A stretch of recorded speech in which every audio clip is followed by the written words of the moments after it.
Entonces, como decimos, nosotros estamos interesados en resolver las ecuaciones diferenciales. Hay un primer tipo sencillo que vamos a llamar ecuación de variables separables.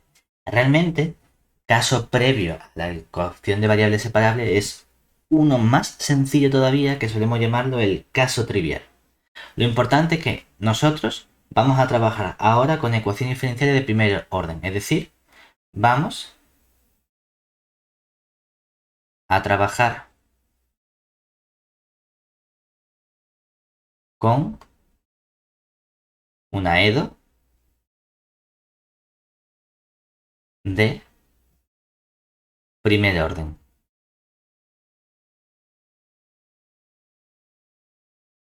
Es decir, con una ecuación del tipo f mayúscula de x, y, y' igual a cero. Entonces, de forma previa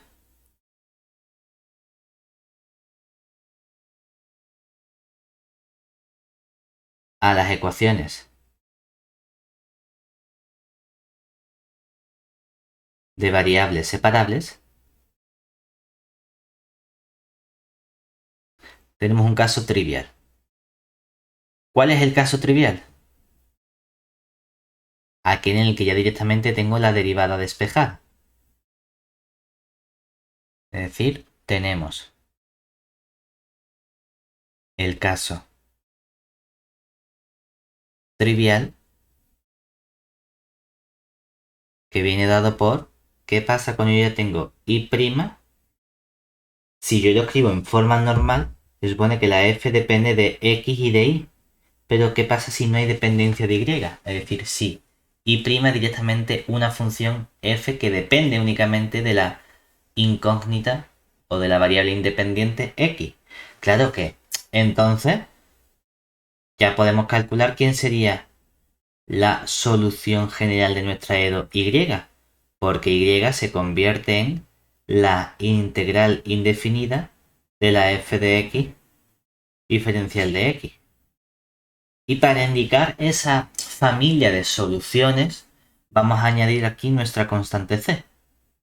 Normalmente estamos acostumbrados a que la constante c la añadimos una vez que hemos resuelto o calculado una primitiva de la función o de la integral indefinida de f de x. Aquí vamos a poner ya la constante c para afianzar este concepto de que tenemos una familia de soluciones. Ahora hay que tener en cuenta que habrá veces, aunque este sea el caso sencillo, habrá veces en el que yo soy capaz de dar una formulación explícita de y y habrá veces en las que no. ¿De acuerdo? ¿Por qué? Porque, por ejemplo, yo puedo tener dos ejemplos muy sencillos de funciones en los que ya tengo despejada la y', es decir, ¿qué pasa si yo cojo y' igual, caso sencillo, x? Claro, entonces directamente uno diría, pues la y es la integral indefinida de x diferencial de x. Añadimos ya la constante c para dejarlo claro y que no se nos olvide. Una primitiva de x es sencilla porque simplemente x al cuadrado partido de 2 más la constante c. Y tengo calculado de forma explícita quién es mi función y. Pero, ¿qué pasa si yo cojo y' igual a elevado a menos x al cuadrado, por ejemplo? Claro que entonces también podemos expresar que la solución y es cualquier función de la familia integral indefinida de elevado a menos x cuadrado diferencial de x más una constante c. El problema es que yo ahora de forma explícita no puedo expresar esta integral indefinida utilizando funciones elementales. Debo dejarlo así. No pasa nada. No puedo hacer más. Simplemente me queda una expresión en la que todas las soluciones de mi ecuación diferencial vienen dadas por la integral indefinida de elevado a menos x cuadrado más una constante c. ¿Y qué hago? Nada, se queda así. No lo puedo dejar bonito como funciones elementales como la de antes que era x cuadrado partido por 2 más c. Y esto es para cualquier constante c real que yo coja. Y aquí abajo también para cualquier constante c real que yo coja. Bueno, a ver qué le hacemos. Es que nos ha salido así y no podemos hacer nada. Por eso digo que Aunque sea el caso trivial, es trivial porque directamente tengo la y, pero eso no indica que pueda calcular de forma explícita la expresión de y. Simplemente que la puedes despejar, ¿vale? Ahora, el caso que a nosotros nos interesa realmente es lo que llamamos nosotros la ecuación de variables separables. Como siempre, vamos a centrarnos en la expresión en forma normal. Entonces, llamamos EDO de variables separables a una expresión de la EDO en forma normal donde tengo y' igual a f de xy, solo que yo ahora esta función f de xy se permite escribir como el producto de una función g que depende únicamente de x por el producto de una función h que depende únicamente de y. De ahí nombre de EDO de variables separables. Entonces, ¿cómo resolvemos esta EDO?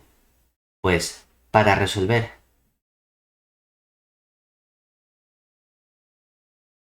esta EDO, si tomamos que h de y fuese distinto de 0, podemos expresar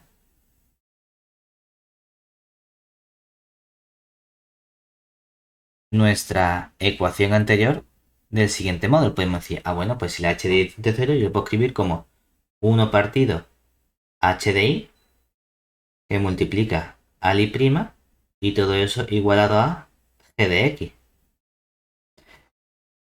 ¿Qué vamos a hacer? Para seguir resolviendo esta ecuación que tengo aquí, bueno, pues llamemos h mayúscula de un cierto z a una primitiva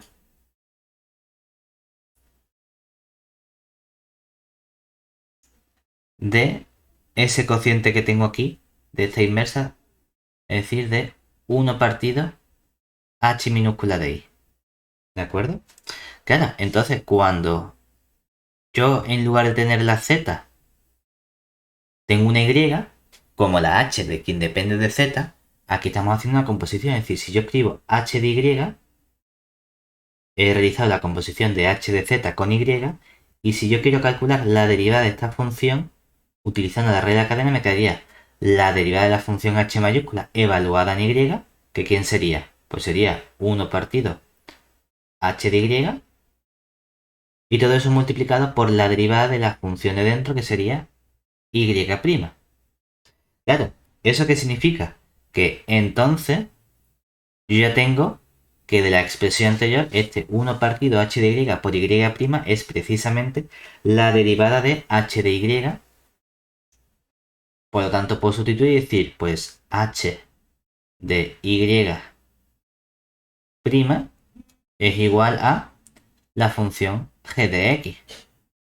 Lo cual significa que ya podemos volver a integrar y decir entonces que h de y, esta función h mayúscula de y, es precisamente igual a la integral de la función g de x diferencial de x más nuestra constante c mayúscula. Ahora lo único que nos faltaría es, en la medida de lo posible, ver si somos capaces de despejar explícitamente y de la expresión que tenga h de y, ¿vale? Esto parece un poco raro porque hemos utilizado la notación directamente con y'.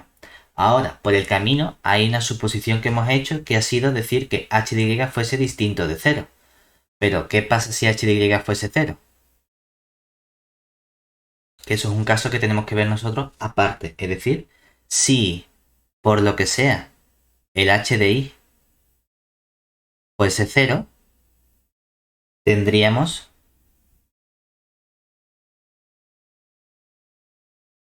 que ver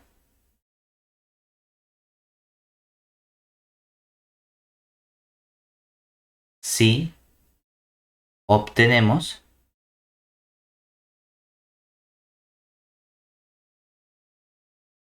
alguna solución.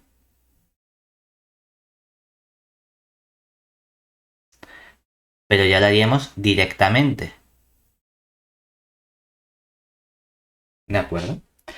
Ahora bien, esta escritura no suele ser la más cómoda. Entonces, hay un modo de reescribir todo esto con lo que estamos trabajando y que nos va a permitir trabajar de forma más sencilla cuando utilizamos una notación distinta. Entonces, si en la práctica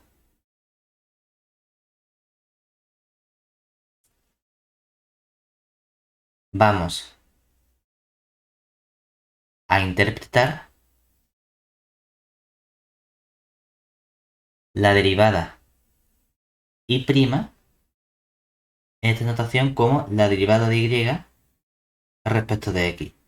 Y vamos a poder operar con estos elementos como si fuese una fracción. No es exactamente una fracción, entonces hay distintas ramas de matemáticas en las que no es una fracción, pero resulta que podemos definir una topología adecuada en la que si trabajamos con eso como una fracción, todas las operaciones están permitidas y todo funciona bien. Entonces, en la práctica resulta que sí que puedes trabajar con eso como una fracción, aunque inicialmente no sea lo más correcto del mundo. ¿De acuerdo?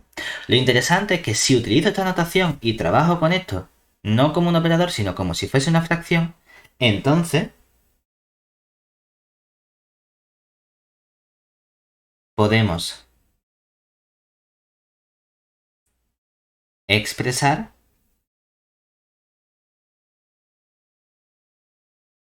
la ecuación que teníamos inicialmente, y' igual a g de x por h de y, como el diferencial de y entre el diferencial de x igual a g de x por h de y. Y entonces lo que hacemos es que ya podemos separar y decir, bueno, paso el y dividiendo siempre y cuando estamos en las mismas condiciones, que el h de y sea distinto de 0. Y digo, pues aquí nos va a quedar 1 partido el diferencial de y igual a el g de x diferencial de x. Claro, de este modo, ¿qué obtenemos entonces? Cuando integramos, lo que nos queda precisamente es que la integral indefinida de 1 partido h de y diferencial de y, nos queda precisamente la integral de la g de x diferencial de x, más la cierta constante c que nosotros añadimos, que antes habíamos llamado a una primitiva de 1 partido h de y minúscula, le habíamos llamado nosotros h mayúscula de y. Es lo mismo que hemos hecho antes, pero antes lo hemos hecho con las operaciones de derivación y aquí las operaciones de integración directamente. ¿De acuerdo? Entonces esa es la diferencia, que cuando trabajemos con ese diferencial como si fuesen fracciones, vamos a poder trabajar de forma mucho más sencilla. Y además en la práctica, esto que estamos haciendo, la pregunta sería, bueno, ¿cuándo podemos hacerlo? Pues resulta que tenemos un teorema que nos dice cuándo podemos emplear estos métodos para encontrar una única solución de nuestra EDO. Es decir, tenemos un resultado, un teorema, que nos garantiza la existencia de solución. Bueno, existencia y unicidad en este caso. Y es que sea la EDO de variable separable, que la vamos a expresar como y' igual a g de x por h de x. Perdón, h de y. Entonces, si g es continua en un cierto intervalo AB y h es continua en un cierto intervalo, pongamos CD, entonces, si además h de y es distinta de 0 en CD, que es lo mismo que hemos exigido nosotros, que sea distinta de 0, pues resulta que vamos a ver dónde podemos encontrar existencia inicial de solución. Y es que entonces, dado un punto x0 y su 0 de nuestro intervalo, el x0 quiero cogerlo del punto cartesiano de AB y el y0 de CD. ¿De acuerdo? O sea que cojo el punto x0 y su 0 del punto cartesiano de AB con CD. Básicamente estamos diciendo, si cojo el x0 del intervalo AB donde está definida la G y cojo el y0 del intervalo CD donde está definida la H, pues existe una única solución de la EDO. El problema de la unicidad es que cuando la h de i sea 0, es posible que salga otra solución esencialmente distinta de mi familia, que sea una constante o h de i igual a 0. ¿De acuerdo? Ejemplos de un tipo de ecuación de variables separables son bastante sencillitas. Por ejemplo, lo que nos interesa del ejemplo que voy a poner es que tenemos que tener en cuenta que la EDO no es simplemente la ecuación, es también el intervalo en el que está definida. Entonces, vamos a considerar y' igual a 1 más y cuadrado. Entonces, como se trata de una EDO de variables separables,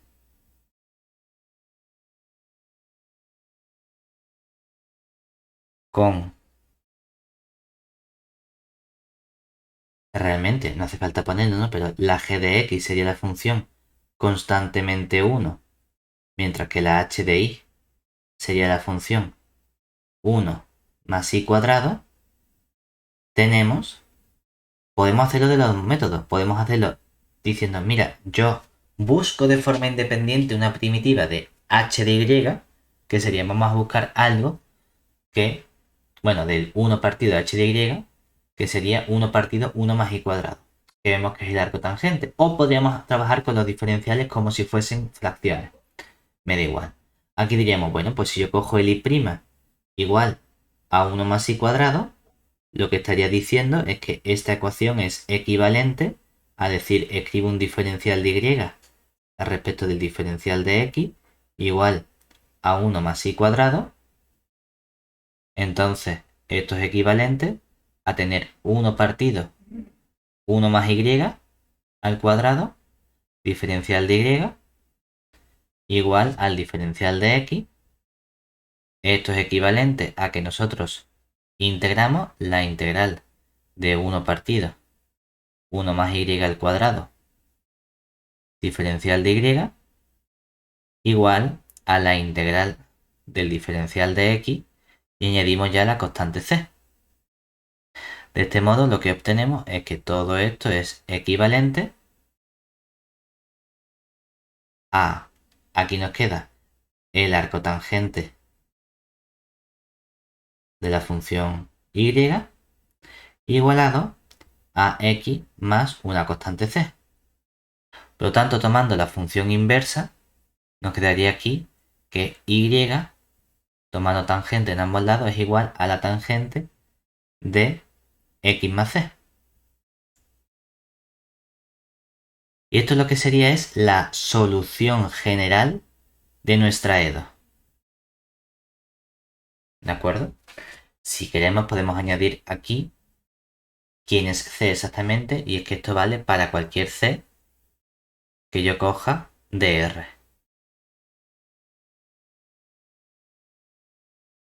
Vale, pero ¿qué pasa si yo en lugar de tener y expresado de este modo, porque parto de una ecuación diferencial, tengo un problema de Cauchy? Es decir, vamos a añadir ahora unas ciertas condiciones iniciales. Es decir, veamos qué ocurre si añadimos condiciones iniciales y convertimos nuestra resolución de la EDO en la resolución de un problema de Cauchy. Por ejemplo, caso 1, ¿qué pasa si yo lo que hago es que añado que la i de 0 valga 0. Claro, que entonces, ¿qué estamos diciendo? Quiero ver qué pasa con mi constante c. Porque yo tenía que y de 0 vale la tangente de 0 más c. Y todo eso tiene que ser igual a 0. Es decir, lo que tenemos es que c tiene que ser el arco tangente de 0. Por lo tanto, c tiene que ser 0. Luego, ¿quién es mi solución? Que, por utilizar la misma notación que hemos visto al principio, sería phi. Pues mi solución phi de x sería la función tangente de x. Ya tenemos que dar el mayor dominio, que es intervalo donde la tangente esté definida. Pues en este caso vemos que el mayor dominio donde está definida es en el intervalo menos pi medio. Pi medio es lo que se suele llamar la rama principal de la tangente. Ahora bien, ¿y si mi problema de valores iniciales fuera otro? ¿Qué ocurre entonces? Cojo este intervalo porque la tangente es una función periódica. ¿Por qué cojo este intervalo y no otro? Porque he visto que el punto cero debe pertenecer al intervalo. Y este es el único intervalo no degenerado donde el cero pertenece. Claro, porque cuando yo represento la tangente, o la gráfica de la tangente, tengo aquí y, 0, el x, yo sé que presenta el problema en pi medio, en 3 pi medio, en el menos pi medio. Y en esos puntos, ¿qué ocurre? Que tiene una discontinuidad de salto infinito. Es decir, aquí es discontinuo en todos estos puntos. Y es una función periódica donde tiende al menos infinito, pasa por el 0, tiende al más infinito, tiende al menos infinito, pasa por el 0, tiende al más infinito, y por aquí sigue el mismo patrón. ¿De acuerdo? Entonces estamos buscando de todas estas posibles ramas de intervalos aquella en la que el punto 0 pertenezca a mi intervalo de definición. El punto 0 está en este intervalo que tenemos aquí. Por lo tanto, ese es el intervalo máximo que yo debo coger de definición de mi solución. Porque tiene que ser un intervalo, no una unión de intervalos. ¿De acuerdo? Por otro lado, supongamos que en vez de tomar y de 0 igual a 0, cojo otro valor que, por ejemplo, y de 0 valga 1. Claro, vamos a ver entonces qué pasa con mi constante c que yo tengo que buscar. Porque en este caso, ahora tenemos que y de 0, claro, eso valdría la tangente de 1 más c. Y todo eso tendría que ser 0. Donde de aquí, ¿qué sacaríamos? Sacaríamos que la constante c, ¿cuánto vale? Vale aquí tangente de 1 más c es igual a 0. Tenemos que pensar cuánto tiene que valer esta constante. Uy, no, al revés. Esto es un 0, esto es un 1. Exactamente. Aquí nos queda y de 0 y aquí nos queda un 1. Entonces decimos, bueno, ¿qué tiene que ocurrir para que valga 1 la tangente de c? Lo que estamos diciendo es que c tome el valor pi cuartos.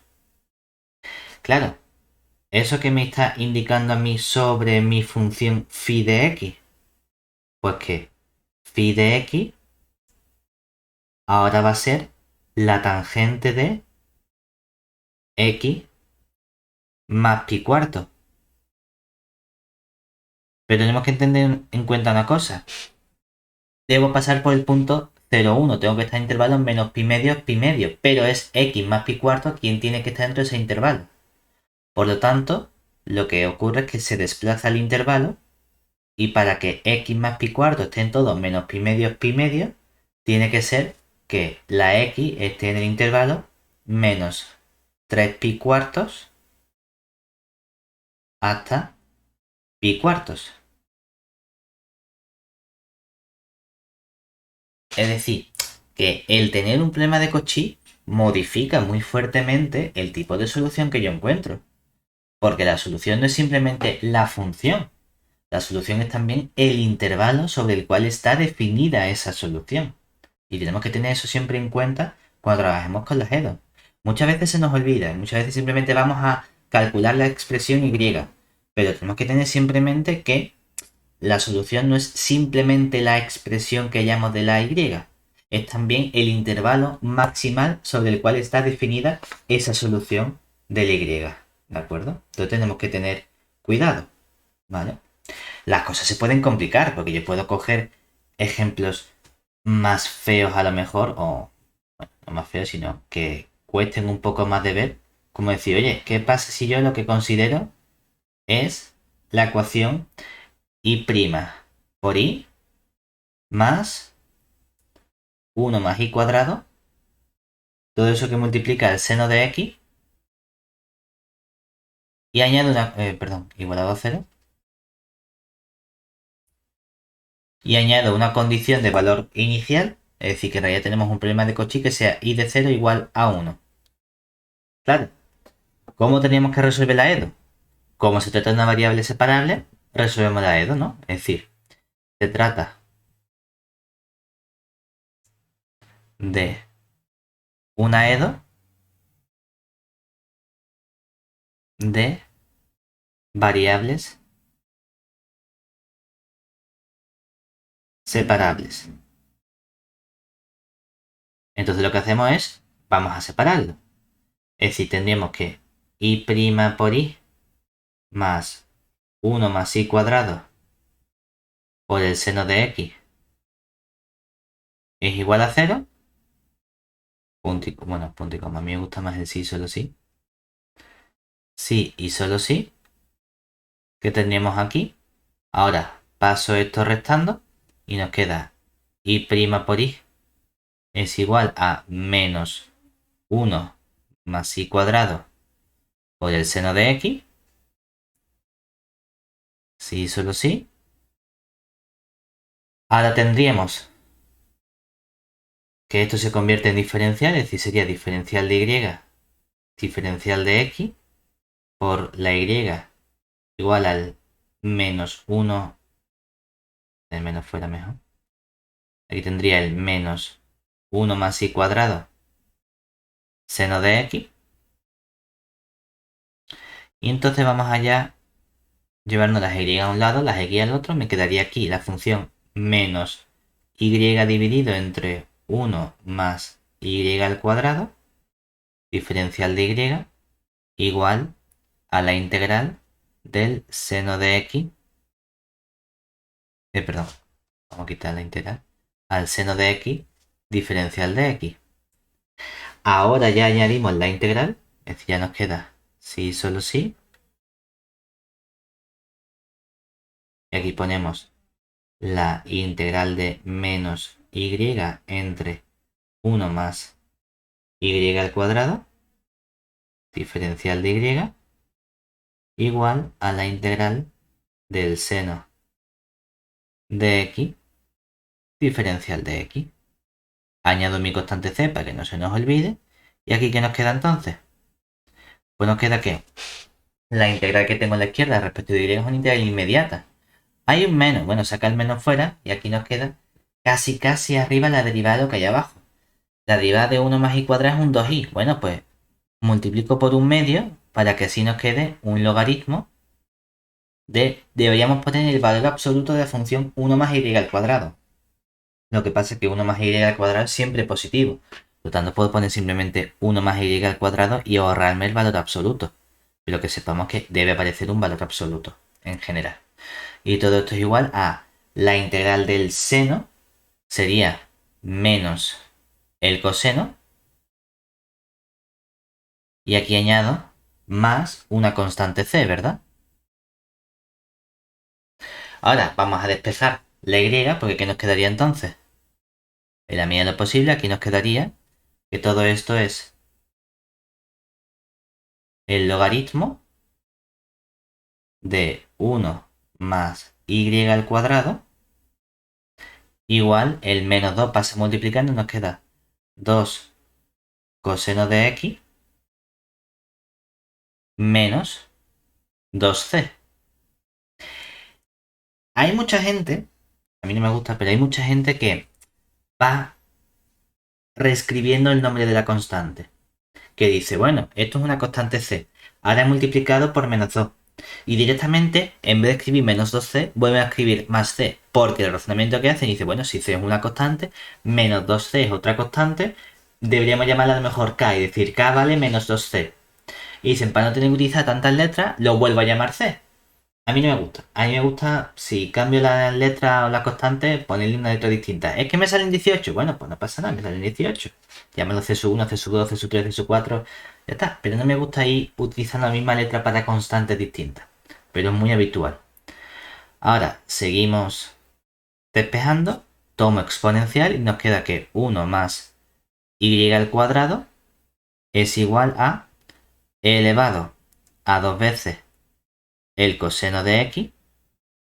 Y todo eso menos 2c. Lo cual significa que finalmente puedo resolver o hallar la expresión explícita de y. Lo que pasa que tiene dos ramas mi y, es decir, que y va a ser más menos la raíz cuadrada de e elevado a 2 veces el coseno de x menos 2c y todo eso menos 1. Y esto sería para todo c perteneciente a R.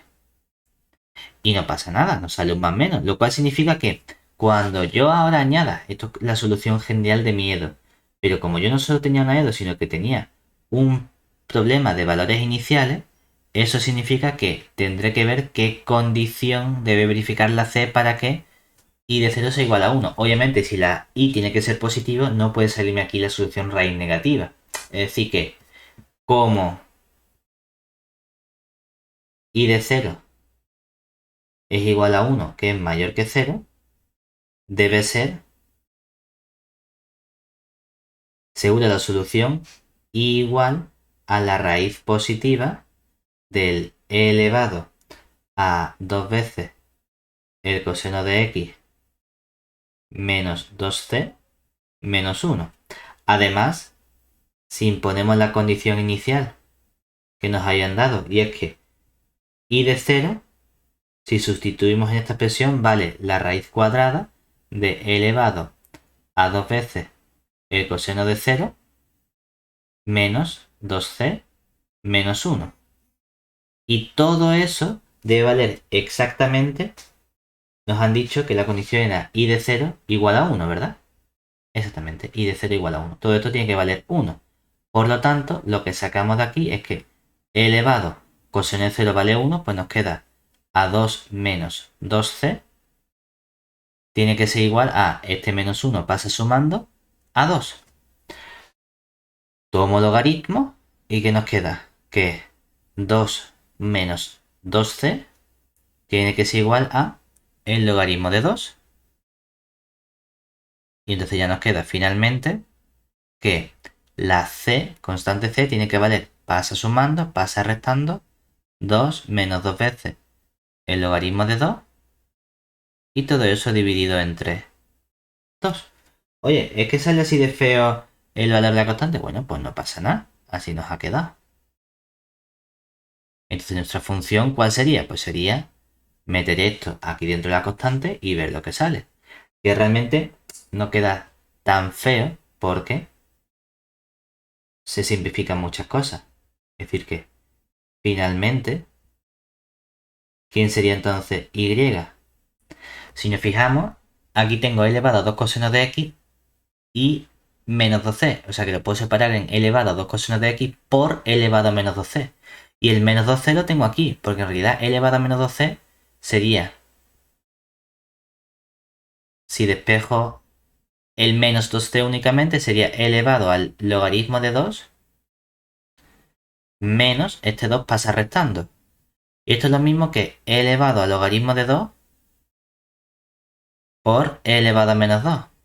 Y e elevado al logaritmo de 2 es simplemente 2. O sea que todo esto nos queda simplificado como la raíz cuadrada del e elevado a 2 veces el coseno de x por 2 veces e elevado a menos 2 y todo eso le restamos 1. Y esta es nuestra solución. Ojo, esto sería lo que hemos llamado antes phi. El problema que tenemos siempre es que muchas veces paramos aquí y no damos de forma explícita el intervalo. Pero no se nos puede olvidar, porque ¿cuál es el intervalo? Es decir, nuestro y sería el mayor intervalo de puntos x perteneciente a R que verifique que lo que hay dentro de la raíz sea positivo. Es decir, que e elevado a 2 coseno de x por 2 veces e elevado a menos 2 menos 1 sea mayor que 0. Lo tenemos que buscar en ese intervalo a ver cuáles son los valores que salen.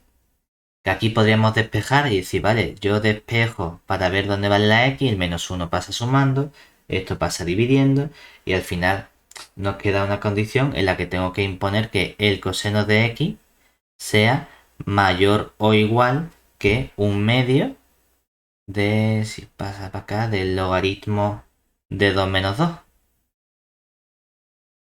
Vale, muy bien. Pero tengo que tener cuidado porque esto es un intervalo. Aquel intervalo en el que esté el 0. Es decir, que no me valen todos los posibles conjuntos, sino debo coger el intervalo correspondiente donde el 0 esté dentro. ¿Vale? Y con esto tenemos lo que nos importa sobre las ecuaciones de variables separables. ¿De acuerdo?